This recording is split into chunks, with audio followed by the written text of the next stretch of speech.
Hi Wines and fans, it's Jonathan. Thank you for joining us. We got a great video for you today. We have from Elderton Estates in Barossa Valley, Australia, Mr. Cameron Ashmead, right? And he just got in yesterday, and yes, he looks remarkably fresh. Thank you. You're too kind. For someone who's been on, on the road, sending the message out, and oh my gosh, I read online that you were just almost non-stop. Oh, that's marketing. not true. My brother wrote that. So. Okay. Yes, but we do probably spend, in normal times, probably 2 to 3 months on the road.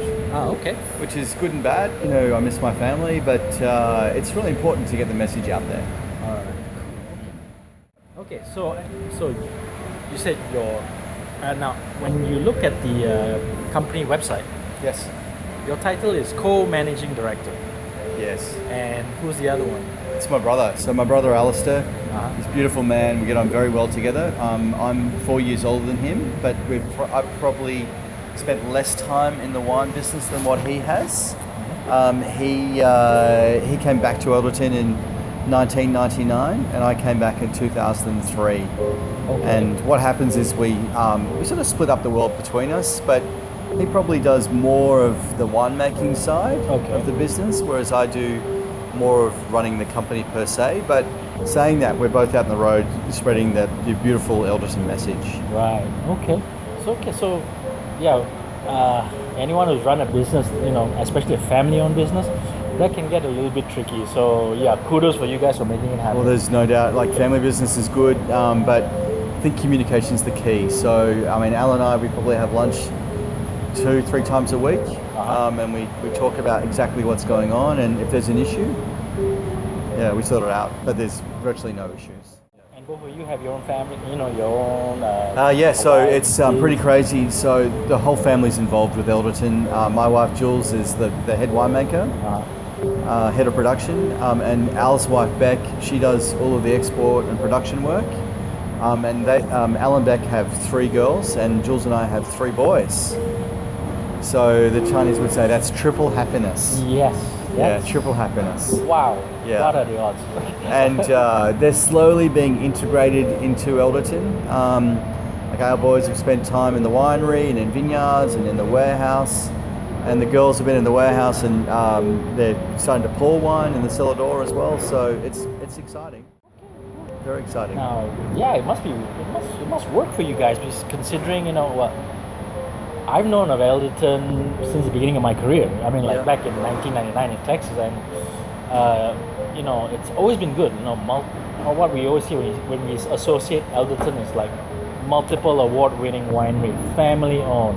Yeah. Really connected to the soil, and I don't know, and this could be a double-edged sword for most people, but the fact that you guys just come up with multiple 90-point ratings from different magazines. We're very fortunate there. Yeah. So it's taken a long time to get to this point. Our first vintage was 1982, so we're coming up on our 42nd vintage when you think about it.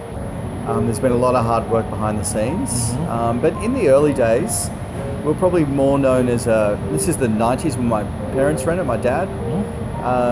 You're probably more well known for being a marketing company, whereas today it's all about vineyards. So we have 4 spectacular vineyards in the Barossa region, and they underpin what we do. So there's the original Nuri Utpa vineyard. That's a vineyard. Yeah. This is good. Yeah. Please pronounce that again. Nuri Utpa. Nuri Upta. No, Nuri Utpa. Nuri Utpa. Oh, but if you're local, you just say Nuri. Okay. Yeah. So Nuri Utpa. Yeah, Nuri Utpa. Yeah. Nuri Utpa. So it's an Aboriginal word meaning the meeting place. The meeting place. The meeting place. Oh, okay. Yeah. That's very nice. It's cool. But that's the first vineyard that we actually acquired, and that was a vineyard. It was a twist of fate. And what happened was we probably weren't the wine people that you'd expect today. And we were coming back from overseas, and my parents wanted to live in a house that happened to be surrounded by 70 acres of vineyard. And no one wanted this property. This is in the late 80s. And what happened was the real estate agent said, if you buy this house, you can have that 70 acres of vineyard for free. So, and just, it was really hard. Good luck getting that kind of deal today. That's right. That's right. But that's what started us off on our journey. And there's a backstory there as well. But the other vineyards we have at the moment, we bought a vineyard in the Eden Valley in 2007. Right. Which is probably a little bit more elegant. More cooler? Yeah, more cooler. Yeah. It can be like anywhere up to 5 degrees cooler depending on the prevailing weather conditions. We're talking about 25 kilometres. You know, it's higher elevation, and it's got a rain shadow. What do you primarily grow there? At Eden Valley, there's Shiraz, there's Riesling, there's Chardonnay, and there's Cabernet. Okay. So, the cooler climate will really help the acidity on that. There's no doubt. And the Riesling that's coming off that vineyard is spectacular at this point in time. But unfortunately, it doesn't come to Malaysia. Yeah. Production's not at that point yet, right? No. But also in Malaysia, rightly or wrongly, the market here likes drinking red wine. So so it's... We know all about that one. We'll put a link to another video on that one. That's right. But the other 2 vineyards we have, so we bought one in 2010. It was just after the GFC. We were the GFC? Global Financial Crisis. Oh. Although in some circles they call it the the Western Financial Crisis, because in the East they didn't really have a crisis. You know, the strength of the mainland China. The mortgage crisis, right? Yeah. Yeah, the 2008 mortgage crisis. Yeah, exactly. Yeah. So we bought a vineyard in 2010, which is a gorgeous vineyard. It has Shiraz and Carignan that date back to 1915. Yeah. Wow. And that unfortunately doesn't come to Malaysia either. You make a straight Carignan out of that? No, or it's do you mixed use with blending? Grenache. I see. Okay. Yeah, makes sense. Okay. And on that property we have Shiraz, Grenache, Mataro, and Cinsault. Cinsault? We just planted some Cinsault, From our own varietal. Correct. Yeah, Correct. nice. And then the last vineyard we bought last week, which is on top of the highest point in the Barossa. And this is a very sexy vineyard. It's got Australia's highest Grenache. It's got a 100-year-old Shiraz, Riesling, and Cabernet, and it's got a Tempranillo and Viognier on it as well. So Tempranillo and the Viognier on the same hill. We have no idea what we're going to do with it. Do you want to buy some Tempranillo? You know what? It's always one of my favorite varietals. That's very underrated. You know, once you get past the big 3, Cabernet, Shiraz, and Merlot. Yes. Tempranillo, I kind of like because of a lot of people don't know it's a very delicate, kind of like Pinot. It's very delicate, and if you don't know how to farm it, it can fall over very quickly apparently. Yep. So we're going to have to figure out what we do with that wine. So, but it's the future is bright. I suppose that's the point I'm getting across. You know, like the great estates of the world, if you have great fruit and look after your vineyards, you should be able to make good wine as well, great wine as well. Though, you know, you did mention that markets like Malaysia and Southeast Asia, even though it's warmer, you would expect them to drink more white wine, but they seem to drink more red wine. You know, I think it dates. I think the Tempranillo is your little gift there, because another thing that they like here is a lot of seafood, and Tempranillo being delicate, thin skin. Yeah, it's a red wine that goes really, really well with seafood here. Yeah, no, well, this is. With the climate in Southeast Asia, if I was sort of drinking here, I'd probably drink a lot of Riesling, a lot of Gewürztraminer, a lot of Chardonnay, maybe some beer as well, if that's not sacrilegious. But God bless that Malaysians and the people of Southeast Asia like drinking full-bodied red wines. I think it goes back to just health, you know. So and also. It gets consumed at night mostly when it's a little bit cooler. Yeah, and as you know, like places like this, where you're normally drinking wine, is a nice cool place like this. So it's not like you're out under the shady tree or whatever. Isn't it funny though? So you're in a place like this drinking full-bodied red wines, and then you go outside and you go, oh my god, where's the air conditioning? Get me to the air conditioning room. Exactly. But I don't know. God bless you guys for liking them. So, Malaysia for us now is in our top 10 countries for exports. Wow! And I Malaysia. Absolutely I absolutely love coming here. I've probably been here at least 40 times. That's almost one for every year you guys been in operation. That's right. Wow. Sometimes twice or 3 times a year. But the food here is spectacular. Like I just had some amazing bak kut teh. Thoroughly enjoyed it, but and it's inexpensive, and the people are fun. Yeah, Okay. and they have a thirst for knowledge as well. Like, Yeah, we can geek out a little bit. We can geek out. I'm sorry. Sometimes we get annoyingly so. there's nothing wrong with geeking out. So, Right. So anyway, but anyway, I'm just gonna bring some of your wines. Now, Okay. you know what? We got these. Let's go. okay, Some of my favorite Eldertons, the Command and the Ashmead, namesake. You got Yes. the namesake here. So anyway, on the you've been coming to Malaysia for 40 years. I guess you probably have done a pretty good job educating people about your wine. But assuming 40 years, that's probably we're going to see a shift in generations now. You've got a new generation of demographics coming in. So someone who and you know what, business is business. You're going to see a lot of, especially from Australia, you're going to see so many different brands come out. How do you ease someone into a newbie who has never heard of Elderton or your estate? How would you ease them into taking a journey with the Elderton lines? I'd say just very quickly, it's about practice. So it's putting the wine in people's glasses and showing them what a difference it makes. And I've had quite a few people come up to me and say that the wine that made me realise I loved wine was drinking, a bottle of Elderton, in particular the Command Shiraz. Oh yeah. Because it's just special, and it's not us as winemakers that do this; it's the vineyards.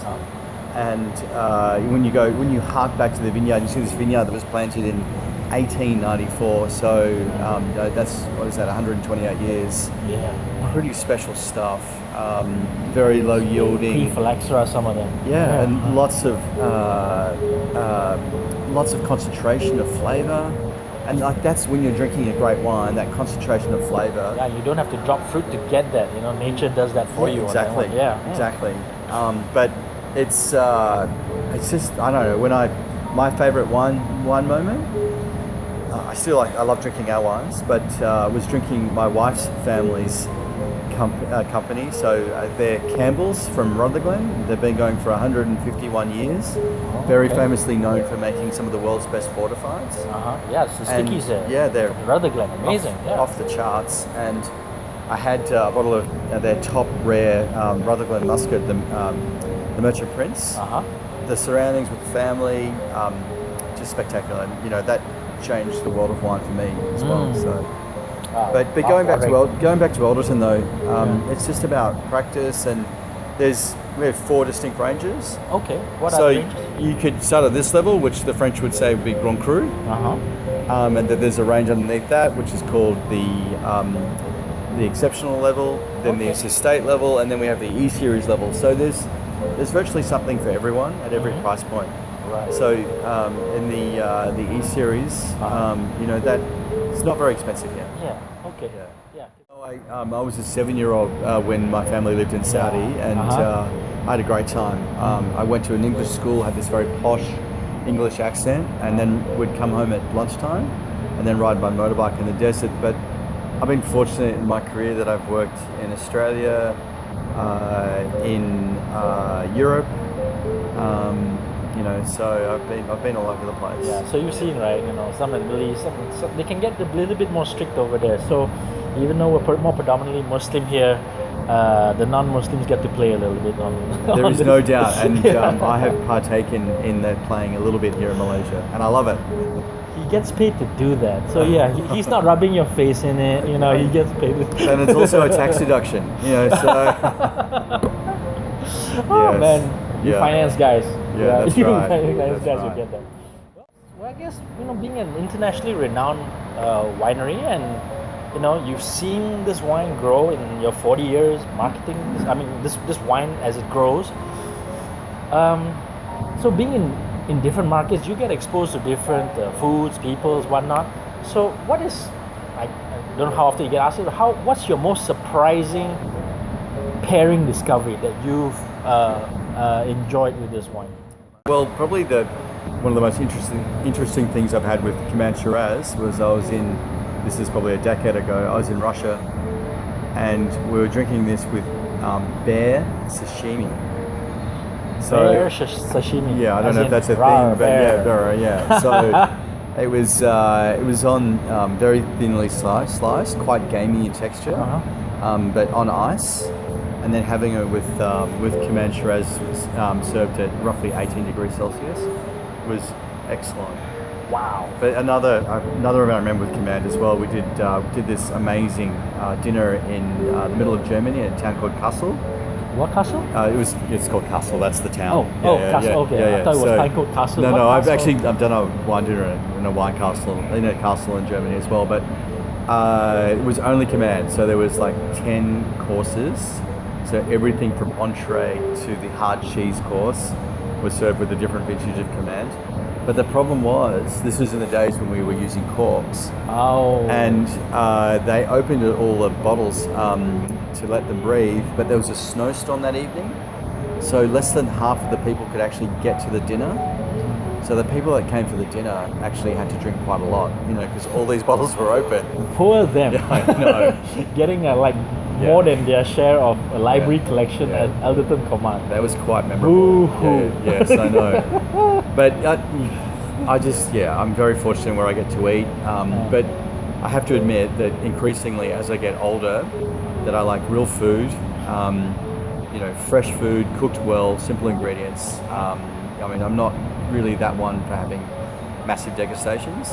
One or two a year are fun, but not so much bear sashimi every other week kind of thing. That's right. Yeah, okay. So a nice. That can get old. Yeah, a nice bit of osobuku with some Ashmead as well would be amazing. Yeah, your Ashmead multiple occasions, and it's just amazing how it preserves that core acidity there. That does really well with food. I mean, it's got big fruit, just like you would expect from Australia, but just balances it off with real nice tannin structure. Well, it's the vineyard. So in the Barossa we have this old vine classification, which a company called Hillsmith Estates started. It's not law yet. It used to be known as Yalumba, and for a vineyard to be considered old, it has to be 35 years of age, and it goes up to the oldest classification. There's 4 levels. To Ancestor, which is 125. So the classifications are?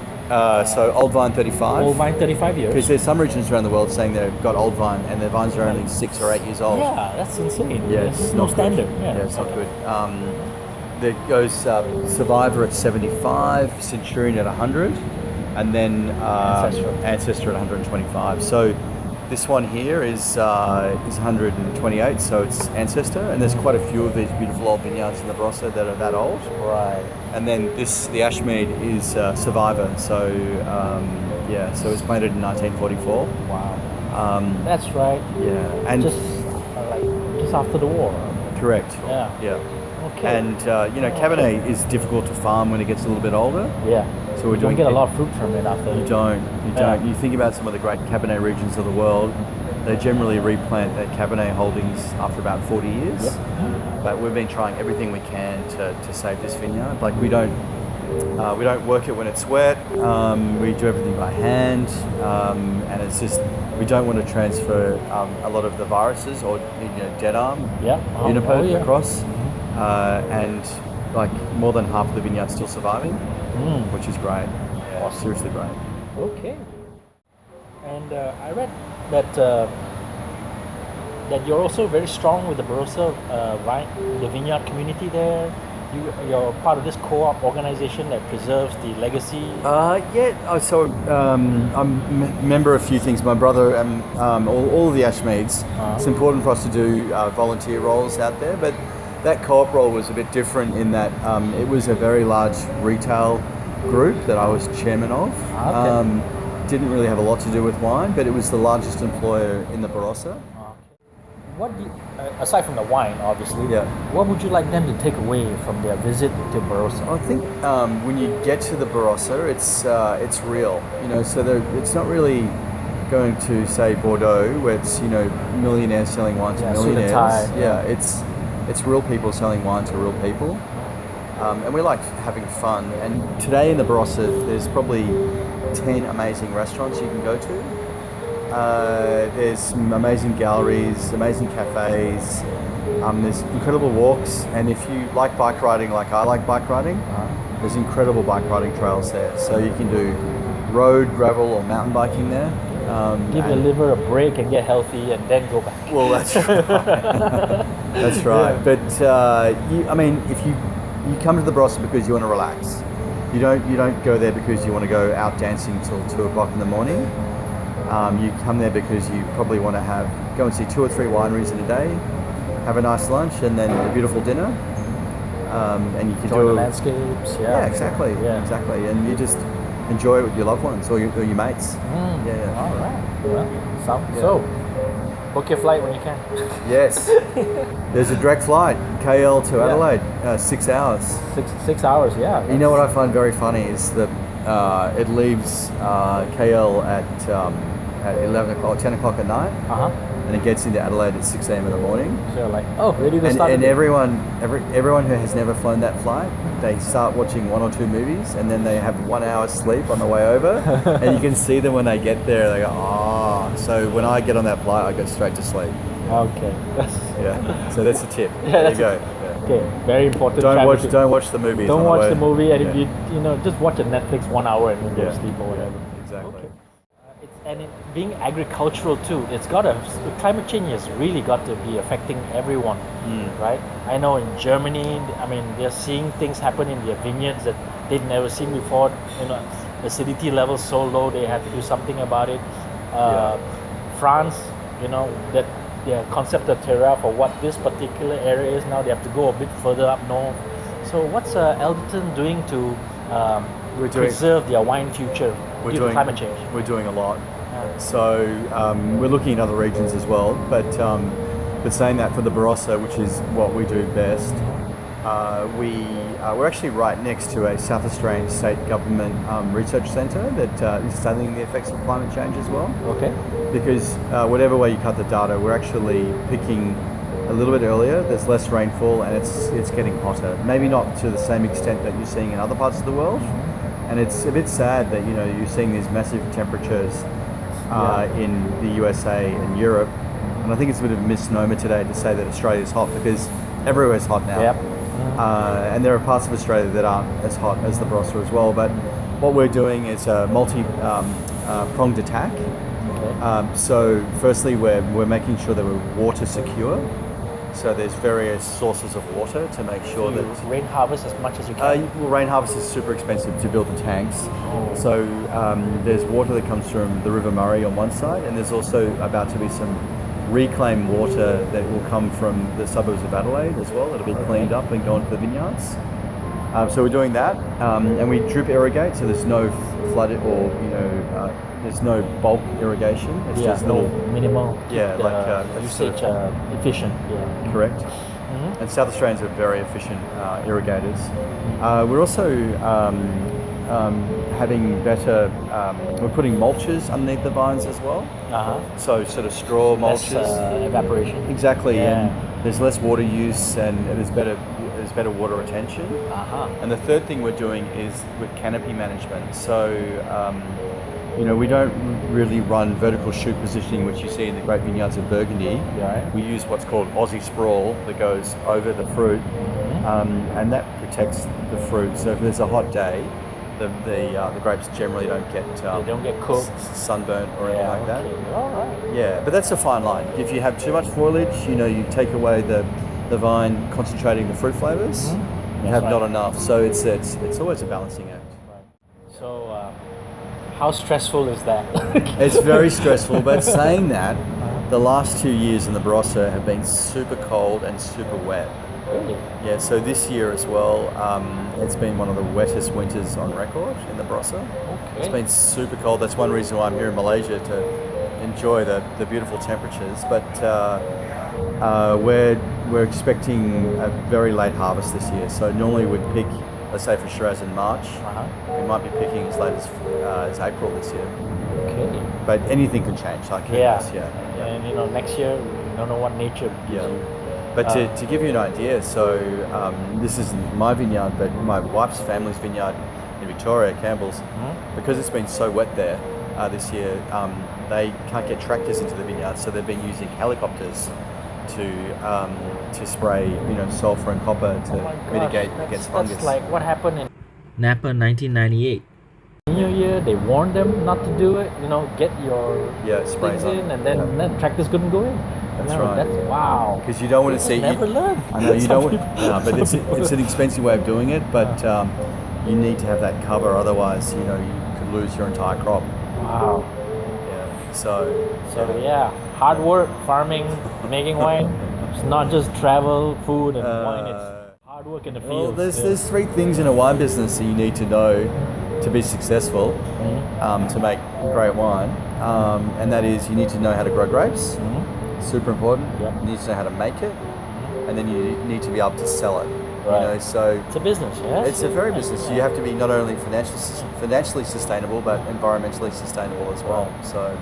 And if you don't have the proper business thing, this great wine probably just dies in obscurity somewhere. So we need Cameron going out there and just keeping the message alive. But you know what? Everyone's making great wine these days.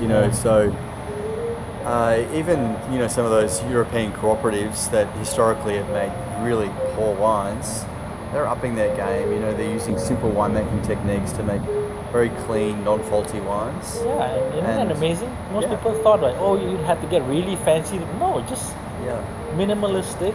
Yeah. Don't have to add too much. Just let the good ingredients show, just like cooking. Exactly. Exactly. And there's a wine for everyone as well. So I'm not advocating that you should drink Barossa Shiraz every day, maybe every second day. Yep. But drink from around the world, have fun, and Moscato for breakfast is a good thing. And Command Shiraz with hard cheese at the end of an evening is also a good thing. So that's what I think.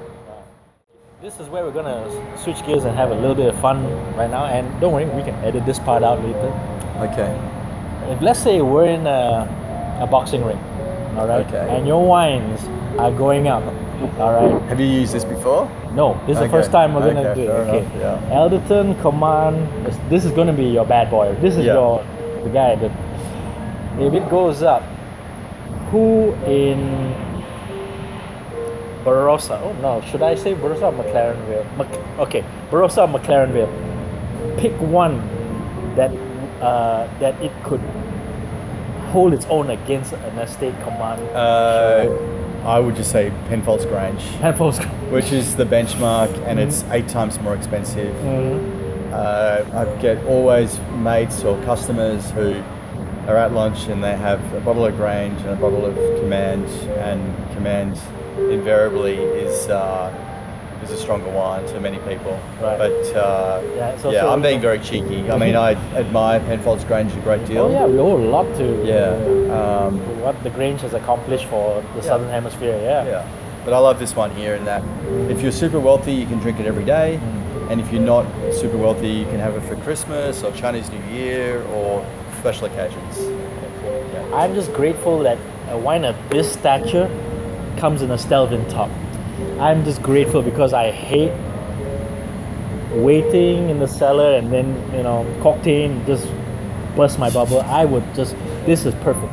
Do you know what? Perfect. So we've been doing both closures since around about 2000, and we've done a whole lot of benchmarking tastings, and almost all of the time the screw cap tastes better. Yeah. There's sometimes you prefer. We have I think the Burgundians and the Germans, they did a study over a decade, and they aged these things for 10 years, and they found the progression. It's almost like taking off for an airplane, and the cork ones just roller coaster their way up. There's other very famous French chateaus who've done the same trials, and they still get flagged for it, just being non-traditional and all that. But I say go for it. Use new tech. I think there's 3 advantages of screw cap, and the first one is that the wine's always very consistent, and it will age. Depends on what screw cap you get, but it will age just as well as a cork. It's less expensive as well, and also it's just much more convenient. Yeah. Like when I go to the fridge and I see a bottle of Eden Valley Riesling and a bottle of really amazing German Riesling, I always pick the Aussie one first because you just open it like that, away you go. No problems. Although a lot of the Germans are now using screw caps now too. Yeah, I think they all read that same study. Yeah, exactly. Yeah. Well, I guess we won't keep you from your next appointment. Thank you so much for joining us, Cameron. Thank you. And thanks, Jonathan. Come back, visit us, It's been And fun. Tell us what's going on with the next vintage, and I hope to see you next year. You're welcome to come and visit me and get some Barossa muscle. Oh, the sides, yeah. Yeah, that's right. Yeah. Yeah, my obliques need fattening up. Yeah. Yeah. But thank you for having me on your program. Thanks for just keeping the message alive, because we need options like this. Not all of us can afford Grange. all the No, time. well, I actually always drink it when someone else is buying. So Okay, we'll edit that. yeah. Now the Penfolds guy's gonna get mad at me. No, okay. Yeah. Okay, thank you so much. Thank you. Okay, and we're Cheers. done. Thank you. Okay. Coffees. Coffees, yeah, coffee. Yeah, you're right. It's all good.